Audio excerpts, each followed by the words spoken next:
Hello students, good morning, good afternoon, good evening. मैं मोहकम सिंह। तो अपने पढ़ रहे हैं बेटा आपकी क्लास 12th की इंग्लिश लिटरेचर।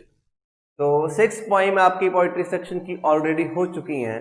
तो आज अपने 7th पोइम पढ़ने जा रहे हैं जिसका टाइटल है प्यारे बच्चों, टाइम एंड टाइम अगेन। समय और समय दोबारा, अगर ऐसे पढ़ोगे तो, नहीं तो इसका मतलब वो कह सकते हैं बार बार से, फिर से, रिपीटिशन, बार बार से वही चीज। ठीक है, again and again again, time and time again, हर बार, बार बार। ठीक है, तो इस पोइम को लिखा है बहुत ही महान पोइट A.K. रामानुजन। इंडिया की शान A.K. रामानुजन। ठीक है, south Indian poet, he is a well known south Indian, you can से इंडियन पोइट, और बहुत ही ऑनर्ड है, रिस्पेक्टेबल है। ठीक है, तो पहले जानते हैं A.K. रामानुजन क्या थे, उनको क्या क्या अवार्ड मिल चुके हैं, उन्होंने क्या क्या काम किए हैं, फिर आपको महसूस होगा कि आप किस तरह की पोइम पढ़ने जा रहे हैं। What is the level of the poem, किस कारण आपके सिलेबस में वो ऐड की गई है। ठीक है प्यारे बच्चों, तो जो A.K. रामानुजन है उनका बर्थ हुआ 1929 एंड 1993 में उनकी डेथ हो गई। 1929 में बर्थ हुआ एंड 1993 में उनकी क्या होगी बेटा, डेथ हो गई। तो उनकी जो एजुकेशन है,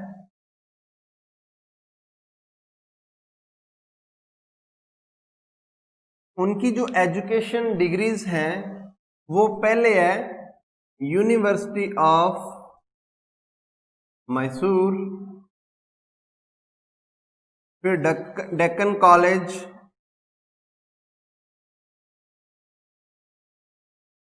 पुणे, फिर है बेटा उनकी जो पीएचडी है वो है university of Indiana. Indiana university से उनकी क्या है बेटा, पीएचडी है। डेक्कन कॉलेज और यूनिवर्सिटी ऑफ मैसूर से उनकी पहली डिग्रियां। ठीक है, एंड पोस्ट यानी कि डॉक्टरेट है उनकी वो यूनिवर्सिटी ऑफ इंडियाना से है। तो he was one known as the one of the finest South Indian English poet और राइटर, यू कैन से, कि महान पोइट जो साउथ इंडिया से उभरा, या कह लो इंडिया से उभरा और इंग्लिश लैंग्वेज का राइटर बना, is one of the great.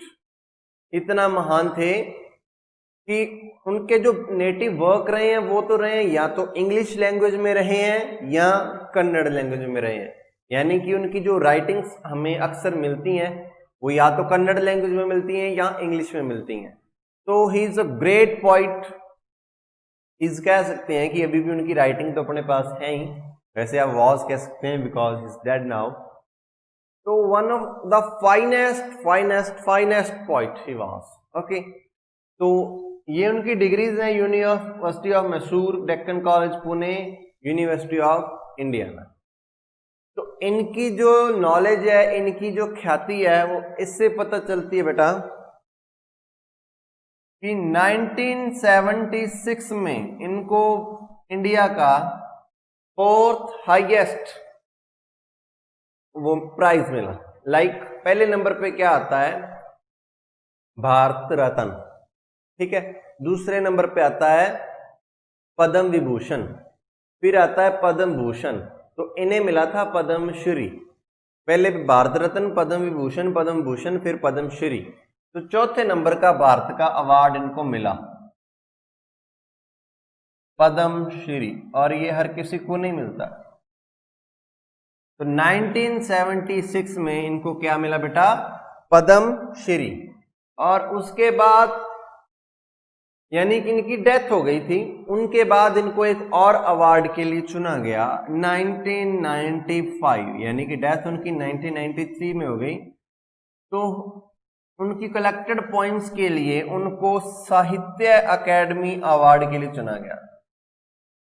साहित्य अकेडमी अवार्ड, यानी कि मरणोपरांत जिसे कहते हैं, मरणोपरांत इनको साहित्य अकेडमी अवार्ड दिया गया पोस्टह्यूमसली।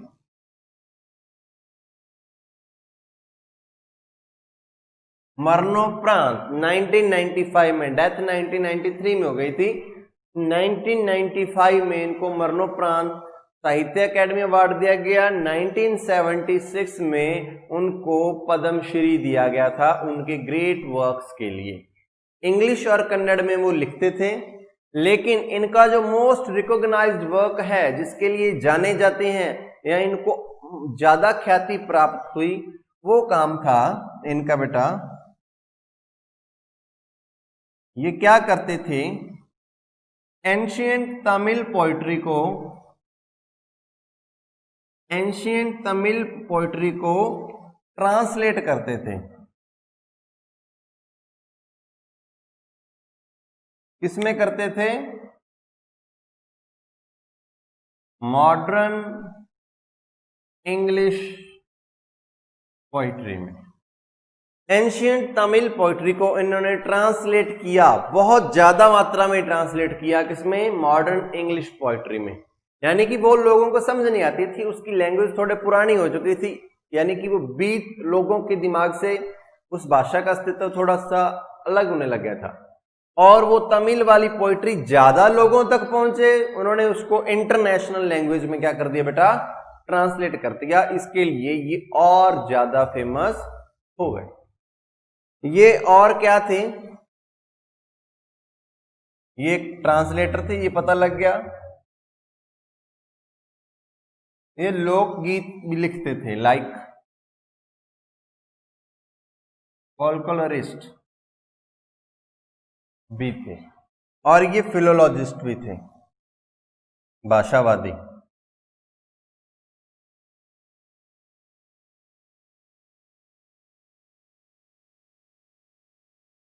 तो इतने महान राइटर की आज अपने पढ़ने जा रहे हैं poem, time and time again.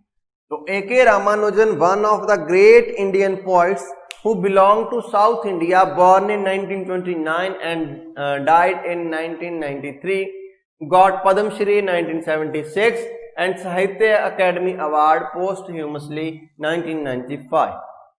He studied in Deccan College, Pune, University of Mysore, and did his PhD in University of Indiana. His great work included translation of ancient Tamil poetry into modern English poetry. इनको एक और award मिला था, यानी कि इनके honours में एक और चीज ऐड है कि जब ये पढ़ रहे थे तो इनको मैक ऑथर फेलोशिप भी मिली थी।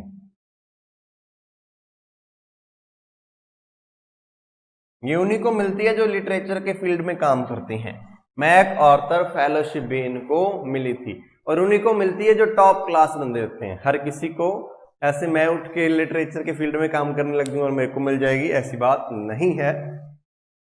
कुछ खास वो भगवान के द्वारा भेजे गए बंदे होते हैं, जिनके पास कुछ खास कला होती है, सिर्फ उन्हें ही कह लो, यानी कि वो डिजर्व करते हैं, जो उन्हें ही मिलती है। तो ये था बेटा ऑल अबाउट A.K. रामानुजन। तो अभी अपने पढ़ेंगे उनकी लिखी हुई बहुत ही अच्छी पोएम, जिसका टाइटल है time and time again.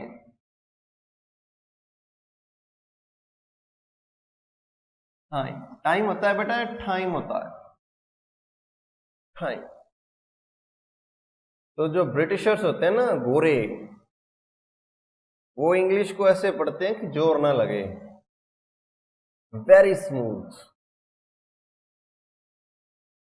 Native speaker का कैसे पता लगाया जाता है? नेटिव स्पीकर का पता लग जाता है कि हाउ स्मूथली ही स्पीकिंग, वो कितने प्यार से, कितने स्मूथ तरीके से उस भाषा को बोल रहा है।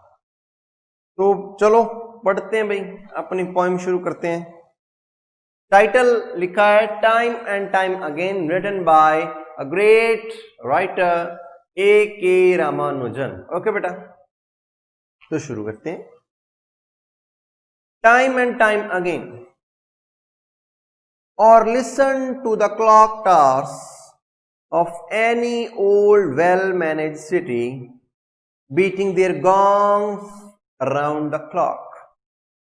ये बात कर रहा है क्लॉक टावर्स की, यानी कि आगे बताऊंगा ये क्लॉक टावर्स जस्ट सिंबलाइज करने के लिए हैं, इनका मीनिंग कुछ और निकलेगा, लेकिन पहले जस्ट समझते हैं, वर्ड टू वर्ड मीनिंग समझते हैं, बाद में इसका डीप जो हिडन मीनिंग है उसको समझेंगे अपने। ओके बेटा, क्लॉक टावर्स क्या आते हैं, वो घंटा घर जिसे कहा जाता है, ऊंची ऊंची इमारतें होती हैं शहरों में और जिसपे टाइम दिखाया जाता है। पुराने जमाने में हर किसी के पास घड़ी नहीं होती थी, तो मेयर्स के द्वारा, राजाओं के द्वारा, सिटीज के जो भी वो होते थे संचालक, ठीक है, तो वो क्या करते थे, टावर्स बना दिया करते थे। तो शुरू करते हैं। और listen to the clock towers of any old well managed city beating their gongs around the clock। वो कहते हैं ध्यान से सुनो, उन घंटा घरों को किसी भी ओल्ड वेल मैनेज सिटी, जो पुरानी बसा हुआ शहर है, मैनेज्ड पुराना, वेल मैनेज्ड है, जो अच्छे से चल रहा है, beating their gongs around the clock, हर समय वो उनके घंटे बजते रहते हैं। गॉन्ग्स यानी कि घंटे, कुछ समय बाद वो अलग अलग आवाज करते हैं ना, जैसे पुराने घरों में पुरानी घड़ियां आती थी पेंडुलम वाली, तो हर घंटे के बाद वो अलग अलग आवाज निकालती थी, टन टन, यानी कि पता लग जाता था 1 घंटा हो गया। उसी तरह वो कह रहा है कि और listen to the clock towers of any old well managed city beating their gongs around the clock, जो हर समय अपने घंटे बजाती रहती हैं, उन क्लॉक टावर्स को सुनो जो किसी भी पुराने शहर में आपको मिल जाएंगे। अब each slightly off the other's time, each slightly off the other's time, यहां जो ऑफ है वो OFF है। OFF बताता है अलग होने की स्थिति, ऑफ होता है कनेक्शन, OFF सेपरेशन, अलग होने को बताता है। ठीक है बेटा, तो वो कहता है each slightly off the others time, हर कोई यानी कि हर घंटा घर एक दूसरे से किसी ना किसी तरह से अलग है, थोड़ा थोड़ा उनमें समय का अंतर है। लाइटली, डीपर और लाइटर इन इट्स ब्रॉन्ज, हो सकता है वो जिस धातु से बनी है, ब्रॉन्ज से, कोई ब्रॉन्ज भारा हो सकता है, कोई ब्रॉन्ज कांसा हल्का हो सकता है। वो कहते हैं डीपर और lighter in its bronze, deeper का मतलब यहां हैवी है, तो किसी का ब्रॉन्ज हैवी है, किसी का ब्रॉन्ज लाइट है, यानी कि कुछ ना कुछ उनमें से आपस में समय का चेंज है। चेंज किस कारण है, इस कारण है कि वो जिस मटेरियल से बनी है, ब्रॉन्ज से, किसी का भारी है, किसी का हल्का। Beating out a different sequence each half hour, वो हर आधे घंटे के बाद उनके सीक्वेंस में थोड़ा सा डिफरेंस आता रहता है, यानी कि हर कुछ फिक्स समय के बाद उनमें कुछ चेंज आ जाता है। मान लो एक ने 9:05 किए हैं, तो दूसरी 9:06 भी कर सकती है, 7 भी कर सकती है, तो हर फिक्स समय के बाद उनमें से कुछ ना कुछ चेंज आता रहता है। शुरू मान लो 9 बजे से की थी एक साथ, तो जब दोबारा 9 बजेंगे, हो सकता है एक 9 बजाए और एक 9:02, तो जब दोबारा फिर तीसरी बार 9 बजेंगे तो एक 9 बजाए, दूसरी 9:03-4, तो ऐसे मान लो थोड़े से सीक्वेंस में उनके चेंज कॉन्टिन्यूसली आते रहते। Out of the accidents of alloy, alloy होता है बेटा मिश्र धातु, ठीक है। Out of the accidents, accidents वैसे दुर्घटना आती है, कोलिजन्स ऑफ समथिंग, यानी कि एक गाड़ी आई दूसरी आई तो एक्सीडेंट हो गया, कोलिजन्स ऑफ समथिंग। तो लेकिन वो यहां कह रहा है out of accidents of alloy, यानी कि कुछ ना कुछ गलती हुई है अलॉय को मैच करने की, अलॉय को मिक्स करने की। यानी कि अलग अलग मिश्र धातुओं को जोड़कर जब वो घड़ी बनाई जाती है, हो सकता है वो तब गलती हुई हो, मिश्र धातु में कोई ना कोई उसकी रेशो में, अनुपात में कोई गलती हुई होगी, इस कारण भी उनके सीक्वेंस में थोड़ा सा चेंज है, उनके टाइम में स्लाइटली चेंज है। अ maker shaking hand in Switzerland, ये स्विट्जरलैंड में बनती है भाई सारी घड़ियां, ज्यादातर आपको पता ही है। All the famous brands are from Switzerland, आप इसी से आइडिया लगा सकते हैं। स्विस क्लॉक बहुत फेमस होते हैं और सबसे फेमस है जो स्विस क्लॉक, उसका नाम है रोलेक्स। आई डोंट थिंक कि किसी ने सुना ना हो। तो रोलेक्स स्विस वॉच है, यानी कि स्विट्जरलैंड में बनती बेटा। तो वहां घड़ियां फेमस है। वो कहते हो सकता है स्विट्जरलैंड में जब किसी घड़ी वाले ने घड़ी बनाई होगी, मेकर, उसके हाथ कांप रहे हो, शेकिंग है, तो वो रीजन दे रहा है कि हो सकता है कि उनके ब्रॉन्ज में चेंज हो, डिफरेंस हो सकता है वो एक्सीडेंट अलॉय के हो गए हो सकता है बनाने वाले के हाथ कांप रहे हैं, ठीक है। और the mutual distances commemorating a donor's whim, यहां हो सकता है दानकर्ता की मर्जी पर उसकी सनक को याद करते हुए ये डिस्टेंसेस, म्यूचुअल डिस्टेंसेस किए गए हों, यानी कि जिसने घड़ी दान की है उसके कारण उसकी मर्जी के अनुसार उस समय में थोड़ा सा परिवर्तन कर दिया गया हो। अब इसको थोड़ा सा चेंज करके समझते हैं, यानी कि इसका हिडन मीनिंग क्या है। वो बात कर रहा है बेटा क्लॉक टावर्स की।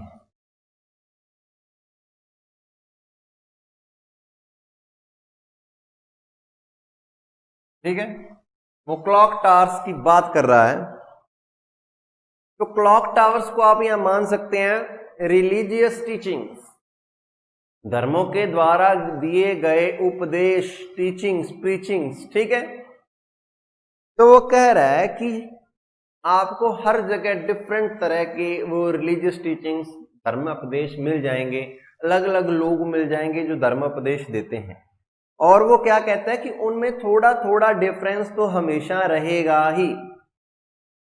यहां जो कह रहा है शेकिंग हैंड में एक्सीडेंट्स ऑफ लॉय और ब्रॉन्ज, डीपर और लाइटर, वो डिपेंड कर रहा है कि वो धर्म कहां से निकले हैं, वो टीचिंग्स कहां से निकली हैं, वो किस माहौल में से शुरू हुआ है वो धर्म, तो क्या क्या उनमें डिफरेंस है, क्यों क्यों आए हैं। वो बहुत लंबी स्टोरी होती है। हर किसी धर्म में आपस में कुछ ना कुछ चेंजेस हैं। वो धर्मों की टीचिंग्स को क्लॉक टावर्स कह रहा है, और हर क्लॉक टावर में आपस में टाइम का डिफरेंस है, यानी कि there is a difference between ideology of religious teachings. उनके पीछे उनकी जो आइडियोलॉजी है उसमें क्या है बेटा, डिफरेंस है। समझ रहे हैं आप। तो वो यही कह रहा है कि हो सकता है वो दानकर्ता के सनक को याद करते हुए उनमें डिस्टेंस रखा गया हो, यानी कि किसी धर्म में मान लो किसी के पक्ष की बात की जाती है तो कई बार गड़बड़ हो जाती है, यानी कि लोग आजकल करने लग गए हैं कि कोई बहुत बड़ा दानी है, करोड़पति है, तो उसके कारण धार्मिक मान्यता में थोड़ा सा चेंज कर लिया जाता है कि इतना बड़ा दान हाथ से निकल जाएगा, ठीक है। तो यहां तक ये यही कहना चाह रहा है कि धर्मों के उपदेशों में थोड़ा थोड़ा चेंजेस है, थोड़ी थोड़ी डिफरेंट, स्लाइटली डिस्टेंस है, चेंज है, डिफरेंस है। वो हो सकता है उनके पीछे क्या वजह रही हो, वो कहां से उपदेश पैदा हुए हो, किस हालात में, किस बात को मद्देनजर रखते हुए वो पैदा हुए हो, इस कारण में स्लाइट चेंज है। अब चलते हैं बात आगे, यानी कि ये आजकल का वो जो बातें हैं उसको एक्सप्लेन किया गया है कि धर्मों से संबंधित चीजें कैसे होती हैं और क्या क्या वो उनके नुकसान हो सकते हैं। समझ रहे हैं, आदमी को समझाया गया बहुत अच्छे तरीके से, आगे आप समझेंगे। वो कह रहा है the perennial feuds and seasonal alliance of Hindu, Christian and Muslim cut off sometimes by a change of wind, a change of mind, or a siren between the pieces of a backstreet choir. Perennial होता है बेटा शाश्वत, eternal, never ending, समझ रहे हैं, जो कभी खत्म नहीं होता है, उसे कहते हैं पेरेनियल। फ्यूड्स होते हैं झगड़े, डिफरेंसेस, तनाव, ठीक है। वो कहते थे पेरेनियल फ्यूड्स, यानी कि कभी ना खत्म होने वाले झगड़े, और एंड सीजनल अलायंस, और कभी कभी आपस में मिल जाना। झगड़ा लगातार चलता है लेकिन कभी कभी मिल जाना। किसका? Of Hindu, Christian and Muslim, यानी कि अलग अलग धर्म है, इनके लगातार झगड़े चल रहे हैं। भगवान नहीं कहता है लेकिन इनके चलते हैं भाई, ठीक है, सभी धर्मों के आपस में। Cut off some times by a change of wind, इनके जो सीजनल अलायंस हैं, झगड़े हैं, दोनों चीजें कई बार कट ऑफ कर दी जाती हैं। चेंज ऑफ विंड यानी कि जब वातावरण में या माहौल में चेंज आता है किसी न किसी कारण। अ चेंज ऑफ माइंड, जब लोगों की थ्योरी चेंज हो जाती है।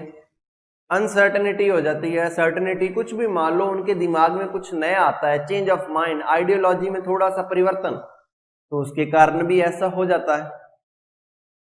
और a siren between the pieces of a back street quarrel, या हो सकता है कि किसी गली में हुए झगड़े के कारण ऐसा हो गया हो, उसी चेतावनी दी गई हो कोई। तो ओवरऑल इसका सेंस निकलता है कि धर्मों में आपस में झगड़े चलते हैं, कभी कभी आपस में ये एकमत हो जाते हैं, लेकिन ये झगड़े किसी भी छोटी सी बात को लेकर शुरू हो सकते हैं। हो सकता है इनका एक रीजन बैक स्ट्रीट क्वारल रहा हो, दो आदमी किसी गली में लड़ रहे हैं, तो मान लो एक मुस्लिम है एक हिंदू है, वो लड़े आपसी किसी मुद्दे पर हो, कचरे को लेकर हो सकता है लड़े हो सकता है वो पानी को लेकर लड़े हो किसी भी चीज को लेकर लड़े हो सकते हैं, ठीक है, पैसे को लेकर लड़े हो सकते हैं। लेकिन एट द एंड कई बार होता है वो विवाद हिंदू और मुस्लिम का बन जाता है, ठीक है, विवाद धर्मों का बन जाता है। वो उसी को कहता है one day you look up and see one of them, एक दिन तुम ऊपर को देखोगे और उनमें से एक को देखोगे। उनमें से एक यानी कि क्लॉक टावर्स की बात कर रहा है। क्लॉक टावर्स यानी कि उस धर्म या उस धर्मोपदेश की बात कर रहा है, ठीक है। Eyeless, silent, a zigzag sky showing through the knocked out clockwork. Eyeless का मतलब अंधा, और अंधा किसी को रास्ता नहीं दिखा सकता। और ऐसे झगड़ों के बाद तुम एक दिन उठोगे और देखोगे कि वो अंधा हो गया है, यानी कि अब वो तुम्हें और ज्यादा गाइड नहीं कर सकता। कौन? वो धर्म का उपदेश, क्योंकि तुमने उसको माना ही नहीं। साइलेंट, शांत हो गया है, अब उसके बोलने या ना बोलने से तुम्हें कोई फर्क नहीं पड़ता, तुम्हारे लिए वो शांत है।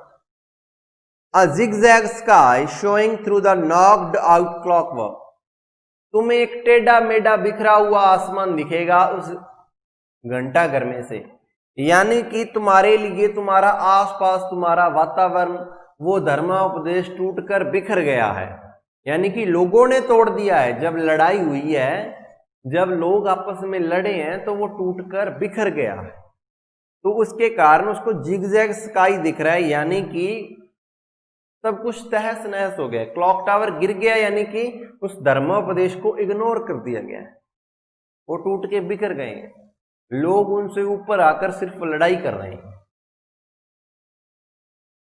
आफ्टर अ रायट, ऐसा कब हुआ? आईलेस कब हुआ? वो साइलेंट कब हुआ? जिगजैग स्काई शो कब होने लग गया? आफ्टर अ राइट, एक दंगे के बाद। जब दो ग्रुप में दंगा हुआ तो क्लॉक टावर गिरा दिए गए, यानी कि उन उपदेशों को लांग दिया गया, तोड़ मरोड़ दिया गया, यानी कि उनको इग्नोर कर दिया गया, उनकी कोई वैल्यूज नहीं है। A peace march time bomb, a peace march time bomb और a precise act of nature in a night of lightnings. और इसको ठीक क्या कर सकता है? दंगे कैसे होते हैं? पीस मार्च टाइम बम, किसी हो सकता है शांति यात्रा में कोई बम फेंक दिया गया, ठीक है। और a precise act of nature in a night of lightnings, और यहां भगवान ही खुद इसे, भगवान का कोई कृत्य ही इसे ठीक कर सकता है, किसी अंधेरी रात में, चमकती हुई रात में। प्रिसाइज एक्ट इसलिए कहा गया बेटा क्योंकि भगवान जो करता है वो बिल्कुल ठीक करता है। इंसान का काम है बिगाड़ना, भगवान का काम है उसको संवारना, उसको ठीक करना। तो इसलिए वो कह रहा है प्रिसाइज एक्ट ऑफ गॉड। तो ये जो सारी पॉइंट है ये जस्ट ये एक्सप्लेन कर रही है कि कैसे लोग उन धर्मोपदेशों को इग्नोर करते रहते हैं।